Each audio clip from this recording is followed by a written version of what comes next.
ছোট লোক ডাইনি। তবে এই নে।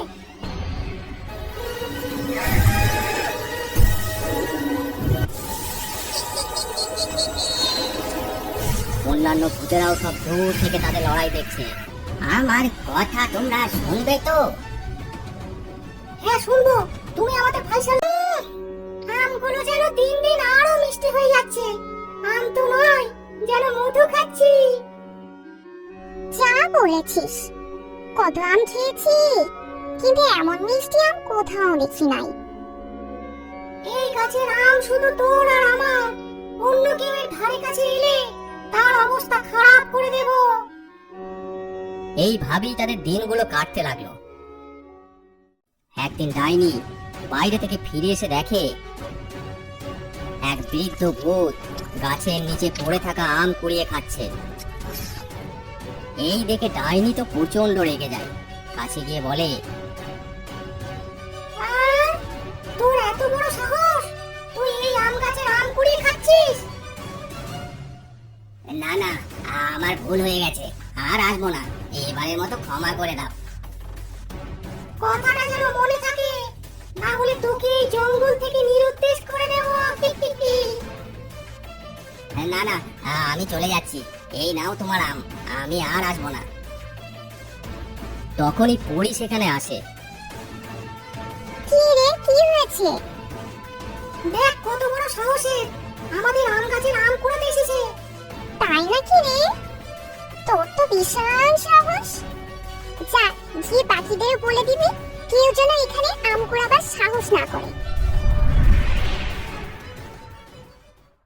তারপর তারা গাছে বসে মজা করে আম খেতে থাকে। এইভাবে বেশ কয়েকদিন কেটে গেল, কেউ আর ভয়ে আম গাছের কাছে যায় না। একদিন মামদো এই জঙ্গলের পাশ দিয়ে যাচ্ছিল। কি সুগন্ধ আসছে, মনে হচ্ছে এই জঙ্গলে পাকা আমের গাছ আছে। কি সুন্দর গন্ধ, যাই দুটো আম খেয়ে আসি। মামদো ছিল খুব চতুর, ভীষণ চালাক, কিন্তু সে জানতো না ওই আম গাছে বাসা বেঁধেছে ডাইনি আর পরি, যাদের ভয়ে কেউ ওই গাছের কাছে যাওয়ার সাহস করে না। মামদো গাছের নিচে দেখলো বেশ পাকা পাকা আম পড়ে আছে। সে একটা তুলে যেই না মুখে দিয়েছে, অমনি গাছ থেকে ডাইনি আর পরি ঝপ করে ওর সামনে এসে দাঁড়ায়। এই কে রে তুই? তুই কি জানিস না এই গাছের কাছে কেউ আসে না? এটা শুধু আমাদের, এই গাছের ফল শুধু আমরা খাবো। আমি তো নতুন এসেছি, আমি জানি না, কিন্তু আমি আম পাইনি, পড়েছিল, সেখান থেকে একটা কুড়িয়েছি। পড়ে থাকা আম তো যে কেউ নিতে পারে। বাবা, এর তো আবার অনেক কোথাও আছে, আমটা ফেলে দে। না, আমি কেন আম ফেলবো, এটা আমি কুড়িয়ে পেয়েছি। কি বললি? তোর এত বড় সাহস? এই বলে ডাইনি আর পরি তাকে দুমদাম করে মারতে লাগলো। ওরে বাবা রে, ওরে বাবা গো, মরে গেলাম, ছেড়ে দাও, ছেড়ে দাও আমাকে, আমি আর আসবো না। ওরে বাবা রে। কথাটা যেন মনে থাকে, এই আম গাছের কাছাকাছি যেন না দেখতে পাই তোকে। যা এখান থেকে চলে যায় এখনই। মামদো সাথে সাথে সেখান থেকে চলে যায়। এর বদলা আমি নেবই, খুব বন্ধুত্ব বল তোদের, দাঁড়া, তোদের মধ্যে লড়াই লাগিয়ে দেব, তারপর দেখি কে আমাকে আম খাওয়া থেকে রুখতে পারে। এইভাবে একদিন মামদো ডাইনিকে বলল, ছোট মুখে বড় কথা, কিন্তু আমি দেখলাম তুমি যখন ছিলে না তখন পড়ি টপা টপ অনেক আম খাচ্ছিল, তারপর অনেকগুলো আম নিয়ে কোথায় যেন চলে গেল, কিন্তু তুমি তো বলেছিলে এই আম তো তোমরা দুজনে খাবে, তাহলে ও আম নিয়ে গেল কার জন্য? সত্যি বলছিস তো? একদম সত্যি, তুমি যেন আমার নাম করে দিও না। ওর এত বড় সাহস, ও লুকিয়ে লুকিয়ে আম নিয়ে যায়। দাঁড়া দেখছি।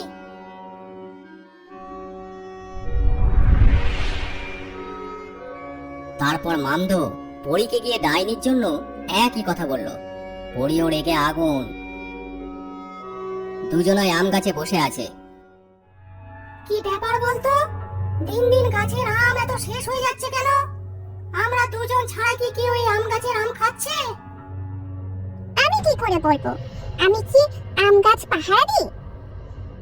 দেখ পুরি, আমি জানি কে এই আমগুলো শেষ করছে। কে শেষ করেছে? তুই শেষ করছিস।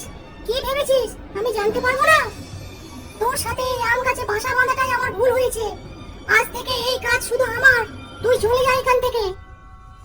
আমি কেন যাব? এই গাছ আমার। তুই যা এখান থেকে, ছোট লোক ডাইনি। হ্যাঁ, আমি ছোট লোক আর তুই বড় লোক? তবে এই নে।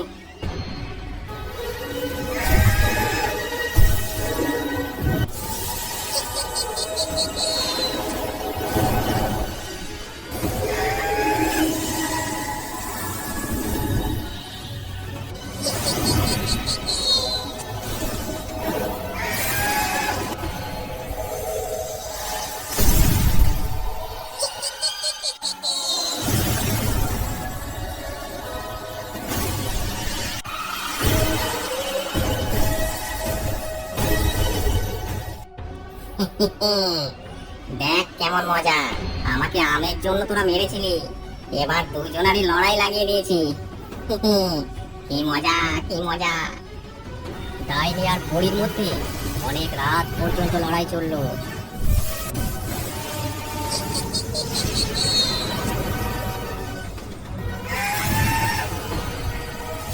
অন্যান্য ভূতেরাও সব দূর থেকে তাদের লড়াই দেখছে।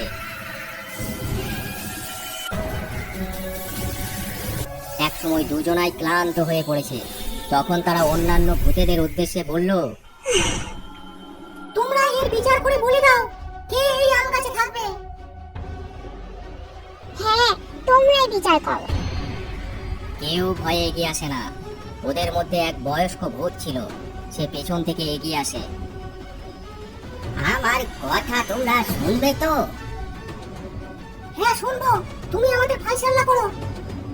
এতদিন তোমরা এই আম গাছের আম খেয়েছো, এই জঙ্গলের অন্য কোনো ভূতদেরকে এখানে আসতেও দাও নাই।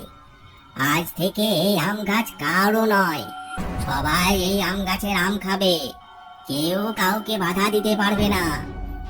যেহেতু এটা জঙ্গলের গাছ, কেউ লাগাই নাই, তাই সবাই খাবে। আজ থেকে গাছ তোমাদের কারো নয়। ডাইনি আর পরী কি চিন্তা করলো, তারপর বলল, ঠিক আছে, আজ থেকে সবাই এই গাছের আম খাবে। আমি আর থাকবো না, এখান থেকে চলেই যাব। আমিও থাকবো না। ডাইনি আর পরী সেখান থেকে চলে যায়, আর সবাই আম গাছের পাকা আম খেতে শুরু করে দেয়। যদি মান্দ না বলতো তাহলে তোর চালাকি আমি বুঝতেই পারতাম না। মামদো আমাকেও বলেছে তোর ব্যাপারে। কি বললি?